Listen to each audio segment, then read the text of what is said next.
ঘুমোবো আমি, ঘুমোবে তুমি, গল্প শোনাবে ঘুম পড়ি। হালকা আলো, চোখ বন্ধ। চলো একটা গল্প শুনি। রাতের গল্প বাংলায়। আজকের গল্প, এক ছোট্ট মেয়ে। অনেক দিন আগের কথা। নীলাভারা নামে একটি রাজ্য ছিল, যেখানে প্রকৃতি আর প্রাণীরা নিজেদের মতো ইচ্ছে মতো কথাবার্তা বলতে পারত। সেই জায়গায় বাস করত এক ছোট্ট মেয়ে, যার নাম ছিল ক্লারা। ক্লারা ছিল সকলের প্রিয়, অত্যন্ত মিষ্টি মনের মেয়ে। সে ছিল অত্যন্ত স্নেহশীল এবং সহানুভূতিপূর্ণ। আশেপাশের সকল প্রাণীদের, প্রকৃতিকে অসম্ভব ভালোবাসত সে। রূপকথা সেই রাজ্যে ক্লারার মতো মেয়েদের দেখতে পাওয়া যেত না, কারণ ক্লারা ছিল সব থেকে সুন্দর। সেই রাজ্যের উপত্যকার মধ্যেই ছিল ছোট্ট ক্লারার ঘর। প্রতিদিন সকালে ঘুম থেকে উঠে পাখিদের গান শুনে সে দিন শুরু করত। সকালবেলা সবুজ মাঠের ওপরে ছোট্ট ক্লারা ছোট্ট ছোট্ট পায়ে ছুটে বেড়াত। চারপাশে কত রকম প্রাণী ক্লারাকে এসে ঘিরে ধরত। তারা অবশ্য ক্লারাকে ভালোবেসে ঘিরত। ক্লারা তাদের সাথে কত গল্প করত, খেলা করত, তাদের ভালোবেসে আদর করে দিত। সকলেই তার বন্ধু ছিল। পাখিদের জন্য সে খাবার আনত, খরগোশদের জন্য সুমিষ্ট ফল আনত, কাঠবিড়ালিদের জন্য বাদাম আনত।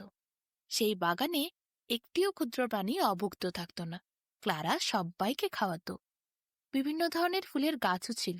ক্লারা তাদেরকে জল দিত। ক্লারা মাঝে মধ্যেই সেই বাগানটিতে খেলা করত, কিন্তু কোনোদিন ক্লারা সেই বাগান পার হয়নি।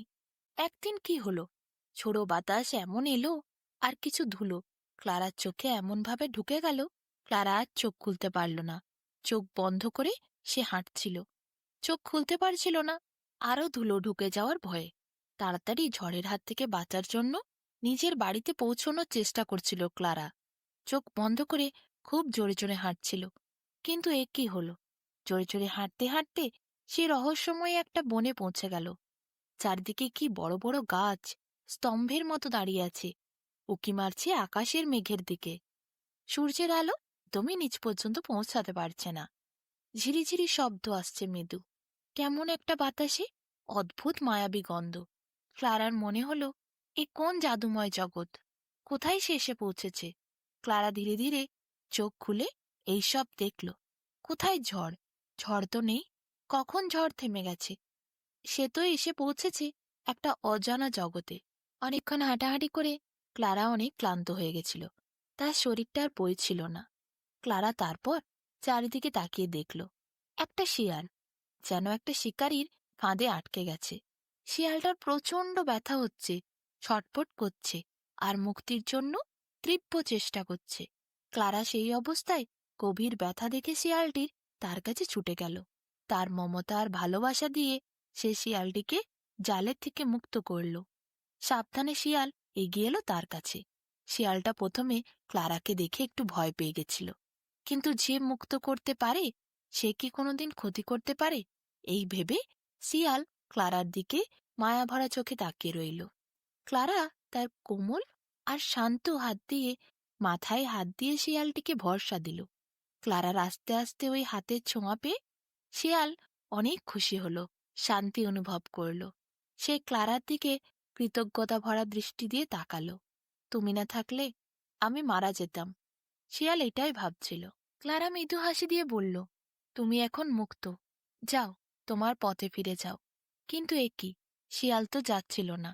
সে চুপ করে বসে রইল, সে কোনো কথাই বলছিল না। হঠাৎ এইরকম বিস্ময়কর ঘটনা দেখে ক্লারা একটু থতমত খেয়ে গেল। সে শিয়ালটিকে যেতে বলছে, তবু শিয়াল যাচ্ছে না কেন। এর মধ্যে হঠাৎ বিশাল আলোর ঝলকানি দিয়ে এক রহস্যময় প্রাণী এসে দাঁড়ালো। তার গোটা শরীর আলোয় পরিপূর্ণ, কি উজ্জ্বল! প্রাণীটিকে দেখলে চিনতে পারবে না, কোনো মানুষ আগে সেই রকম প্রাণী দেখেনি। ক্লারা তাই বুঝতে পারল না এ কোন জন্তু, কিন্তু জঙ্গলের জন্তু বলে মনে হচ্ছে। জন্তুর মতোই তার গঠন। ক্লারা প্রাণীদের খুব ভালোবাসত, তাই সে প্রথমেই বলল, আমি তো আপনাদের এখানে ভুল করে এসে ফেলেছি, যদি ভুল করে থাকি ক্ষমা করে দেবেন। সে মৃদু হাসি দিয়ে বলল, না না, তোমার স্পর্শ দিয়ে তুমি আমাদের জঙ্গলের একটি প্রাণী, সেই শিয়ালকে তুমি মুক্ত করেছ।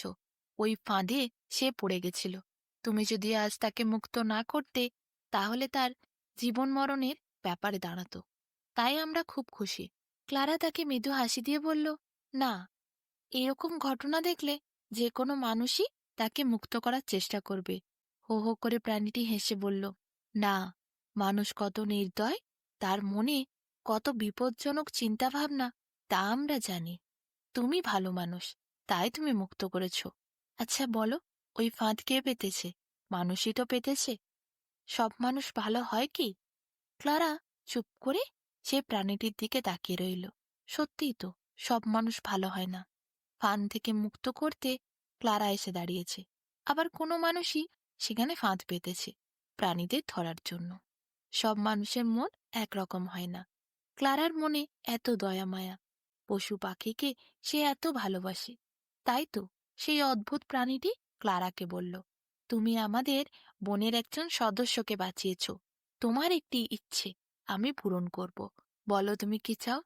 ক্লারা বলল, আমি এখানে কি করে চলে এসেছি জানি না। আমি আমার বাবা মার কাছে ফিরে যেতে চাই। আমার নিজের দেশে ফিরে যেতে চাই। আপনি এমন কিছু একটা ব্যবস্থা করুন যাতে আমি সেখানে চলে যাই। সঙ্গে সঙ্গে প্রাণীটি হেসে বলল, অবশ্যই, তোমাকে অসংখ্য ধন্যবাদ। যাও, তুমি তোমার দেশে তোমার বাড়ি ফিরে যাও। আবার একটা ভীষণ বড় আলোর ঝলকানি। কিছুক্ষণ পরই ক্লারা সেই বাগানে খেলা করছে। আর তার ছোট্ট বাগানের আশেপাশে যে ফুল গাছগুলো ছিল তারা হাসছে। কত প্রাণী তাকে ঘিরে আবার বসে আছে খাবারের অপেক্ষায়। ক্লারা ছুটতে গেল নিজের ঘরে। দেখল তার মা তার জন্য রান্না করছে। খুব খুশি হলো ক্লারা। তার মনে পড়ল এই ঘটনা স্বপ্ন নয়, এই ঘটনা সত্যি।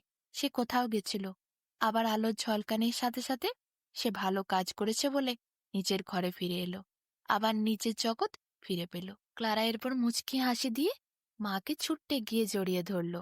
ক্লারার মাথায় আলতো করে ক্লারার মা হাত বুলিয়ে দিয়ে বলল, কোথায় ছিলি? কখন থেকে তোকে ডাকছিলাম।